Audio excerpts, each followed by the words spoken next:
I think the first thing that I need to explain, just to put it into context, is that we've always taken the view, both in government and in opposition, that the UN consensus is not something that we agree with, it's not something that we share, and it's not something that we support, and it does not in any way reflect the view or position of the government of Gibraltar.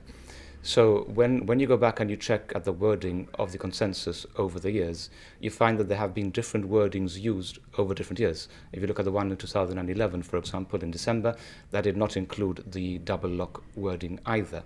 So if you look at when that actually started, it came as a response in October of 2016 to the statement delivered then by the Spanish ambassador to the UN, which set out his position on co-sovereignty. It was entirely a Margallo-driven initiative. But because now in 2018 Spain dropped from the wording the co-sovereignty proposal, the UK felt it was therefore safe for them to drop the double lock language as well.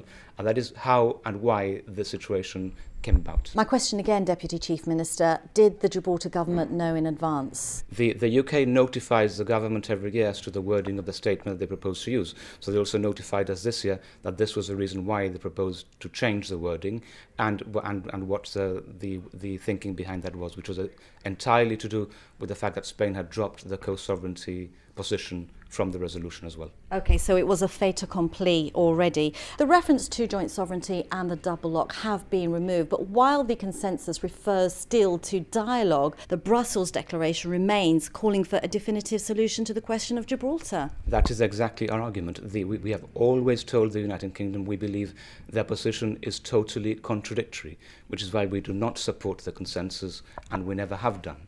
Our point of view, and we always contend the position in international law, is that the future of Gibraltar should be freely and democratically determined by the people of Gibraltar in exercise of their right to self-determination, no matter what the UN consensus says every year. Well, the Gibraltar government says it's never supported the UN consensus, but you do care what goes on record because you go twice a year to counteract Spain's argument. That is absolutely correct. We took a policy decision when we came into government. We would go every year to the United Nations Committee of 24 to put across our point of view, and also to the fourth committee of the United Nations, where we again had an opportunity to put across our point of view, because we felt from a policy perspective it was not acceptable to let Spain have their share of the argument, to have their airtime, to address other member states on the question of Gibraltar, and for the people of Gibraltar themselves not to be represented and to speak for themselves. The timing of the change of this wording in the consensus isn't great, is it, with Brexit just around the corner?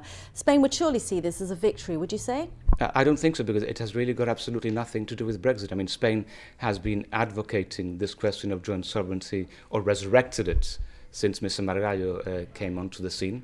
The UK and Gibraltar have always firmly rejected it, and they have now dropped it. Maybe they've got the message. Well, although it's got nothing to do with Brexit, surely at this time what we're looking for is explicit and undiluted support. No, that explicit support has always been there, and it remains there in the preamble to the Constitution, in the political statements made from the Prime Minister downwards by ministers of the United Kingdom government. This year, the last clause makes no reference to the United Kingdom and Spain, but instead it welcomes the efforts made by all the parties involved, which I would argue includes the government of Gibraltar, in working towards things in a spirit of dialogue and a spirit of cooperation.